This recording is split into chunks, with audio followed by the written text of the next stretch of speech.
In 1522, the dismembered skins of new and fabulous creatures were brought to the court of Emperor Charles V of Spain. These were birds of paradise from the East Indies, carried with a cargo of spices and other valuable marvels on the last remaining ship from a fleet that had left in 1519 to circumnavigate the globe under Ferdinand Magellan.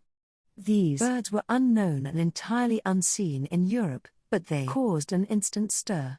The ship's chronicler, Antonio Pigafetta, described how 5 of these enigmatic objects were presented to the Spanish sailors by a Moluccan sultan as a royal gift for the emperor. These birds are as large as thrushes, they have small heads, long beaks, legs slender like a writing pen, and a span in length. They have no wings, but instead of them long feathers of different colors, like plumes. They never fly, except when the wind blows. They told us that these birds come from the terrestrial paradise, and they call them Bolan Donata, that is, divine birds. These unusual skins were shrunken and wingless, causing their beaks and gorgeous plumes to be disproportionately exaggerated. They were prepared by New Guinean hunters for tribal dances and displays, which still occur in tribal areas of New Guinea. The flesh and limbs were removed, though methods varied by tribe and species of bird, and the whole skin was smoked to heighten the dramatic effect of the elaborate feathers. Yet the living birds were virtually unknown to anyone outside New Guinea, even to the Moluccan traders who dealt in New Guinean products. One Portuguese apothecary who travelled around Southeast Asia wrote in 1513 that birds which are prized more than any others come from the islands called Aru, Daru, birds which they bring over dead, called birds of paradise, Passeros de Deus. Bird of paradise plumes, in particular, were some of the most coveted products in Asia and had been part of Asian trade networks, which circulated spices and other valuable goods such as ivory and textiles, for at least 5,000 years before Europeans reached the region. In the late 15th century, spices such as cinnamon, cloves, and nutmeg grew only in the Moluccas, but reached the Middle East and eventually Europe in the Middle Ages through trade networks that passed through Venice. Before the 16th century, however, nothing was known of the birds of paradise in Europe. It was this high demand for spices in early modern Europe that drove the first European explorations of a strange, and for so many ages, an unknown world, in order to search for the islands where spices grow, and, more importantly, to profitably undercut the Venetian monopoly. Spanish court secretary Maximilianus Transylvanus wrote an account of Magellan's travels, De Moluccis Insulis, 1523, constructed from interviews with sailors. It included Islamic Asian myths transported to Europe along with the skins. The kings of Marmin began to believe that souls were immortal a few years ago, induced by no other argument than that they saw that a certain most beautiful small bird never rested upon the ground nor upon anything that grew upon it, but they sometimes saw it fall dead upon the ground from the sky. And as the Mahometans, who traveled to those parts for commercial purposes, told them that this bird was born in paradise, and that paradise was the abode of the souls of those who had died, these kings embraced the sect of Mahomet, because it promised wonderful things concerning the abode of souls. But they call the bird Momuko Diota, bird of God. Accompanied by such fabulous accounts, these striking objects could hardly fail to become something special. In the 1540s, more bird of paradise skins began to trickle into Europe from Portuguese and Spanish trading vessels returning from the East Indies. The skins, most of which bore the iridescent green and velvet brown plumage of the greater bird of paradise, Paradisea apida, were prepared for trade, limbs removed, and rapidly acquired by aristocratic collectors for their curiosity collections. There was still a relatively small number of specimens scattered in a variety of collections across Europe. Apart from the collections of the Cardinal of Salzburg and Charles V in Spain, the German humanist Konrad Peutinger owned a specimen, as did the Italian scholar Julius Caesar Scaliger. The apothecary collector Francesco Colzolari in Verona had a specimen of a chameleon Arius described in his collection catalogue, and the German physician-botanist Melchior Weiland had acquired a specimen during his travels in the Levant. The skins fetched painfully high prices on the open market. A 1,550 pamphlet from Nuremberg advertised a skin of the birds known to the Greeks as apodes, without feet, on sale for the price of 800 thalers, equivalent to a year's salary for a university scholar or skilled musician. Very little was published about these rare birds until the middle of the 16th century. Even so, it didn't take long for their depictions in books of emblems, natural philosophies, and in many other genres to transform them into angelic, floating creatures. These images were based in part on the Islamic myths published by Transylvanus and the fact that the Orient has been seen as an exotic paradise full of wonders and riches for hundreds of years. It was almost no surprise that the East should turn out to be a paradisal land full of spices and jewel-like birds. Few authors actually saw the bird of paradise skins, so closely did collectors keep them from public view.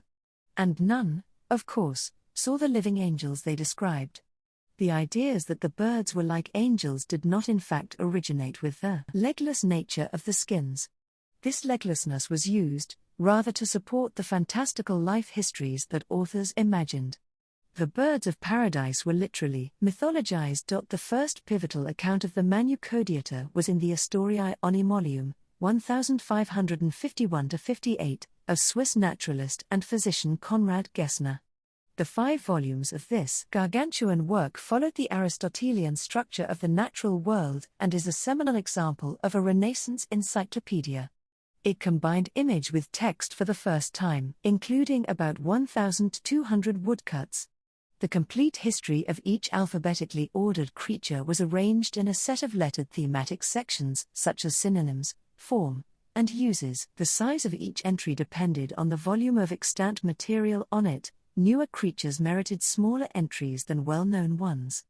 In order to form a complete history of the birds, Gessner brought together as many sources as he could.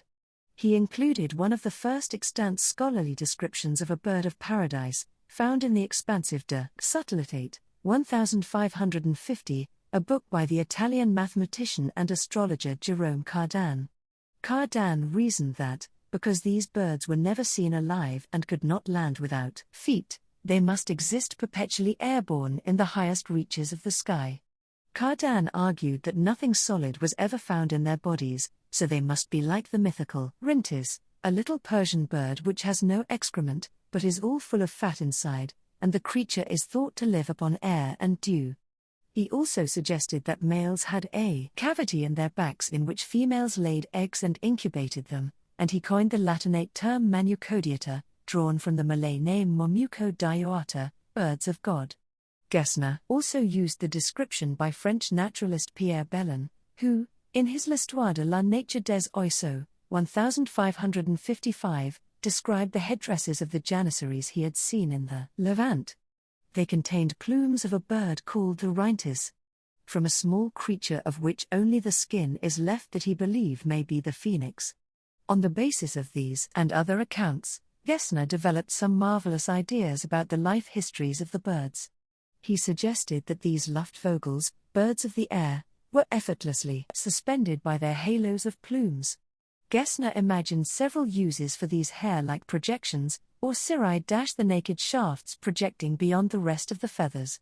He speculated that the birds might use them to hang from tree branches when they were tired.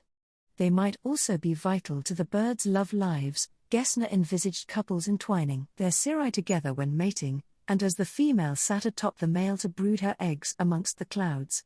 He maintained that the fatigue of unending flight might in fact be taken away by the bird's constant movement, like the perpetual movement of a clock pendulum. He argued, though, that they could not possibly live only on pure air or ether. It was far too thin to sustain anything. They were birds, after all. Gessner often called upon correspondents to get information or images he needed. Konrad Peutinger in Augsburg sent Gessner a report and drawing of his own personal specimen to be the basis for the woodcut illustration featured in Gessner's book. The skin in the resulting woodcut is apparently legless, but lacks the hair-like projections that figured so in Gessner's theories and were clear in other contemporary images such as Colzolari's. Gessner's work was source material for many later publications, including Bolognese apothecary Ulis Aldrovandis Ornithologiae hoc est de avibus historia, 1599. Aldrovandi had several skins in his collection and differentiated 4 different species of Manucodiata on this basis: Manucodiata prima, secunda, cirrata, and Hippomanucodiata, each depicted in woodcuts drinking dew and floating amongst clouds. However, in his text, Aldrovandi argued that the birds could not possibly live on dew alone and conjectured that their sturdy beaks were very like those of woodpeckers, and very fit to strike insects. He also suggested that the cirri might aid swifter flight rather than being used in mating. The birds certainly weren't confined to natural histories. They were used in many books of emblems such as Joachim Camerarius Symbolarum et Emblematum, 1596, encapsulating ideas of spiritual ascension, lofty thinking, and restless, mercurial thought with their unending flight. The birds, with their elaborate plumes and flighty nature, were even used as emblems of the fickle and coquettish nature of vain and richly adorned women. They also made it into the stars. Dutch astronomer Petrus Plancius enshrined the bird of paradise in a new southern constellation, Paradisvogel Apis indica, in his 1598 celestial globe. In art, the bird's exotic and ascendant nature was powerfully symbolic. In Jacques Linard's painting The Five Senses and the Four Elements, 1627, for example, a bird of paradise skin is depicted as if it is flying out of the window to escape the chaos of the study. It acts as part of an alchemical allegory, symbolizing the pure aerial elements. These birds were too close to the heavens to be contaminated with the exigencies of the everyday world. In Roland Savory's Landscape with Birds, 1628, the birds are comet-like streaks in the sky, far above the terrestrial waterfowl and songbirds. From the early 17th century, some European naturalists got access to new kinds of skins that possessed legs. Several wrote long and disparaging refutations of earlier authors and their belief in legless wonders. The birds of paradise were becoming terrestrialized, just birds, no longer the ethereal angels they had been.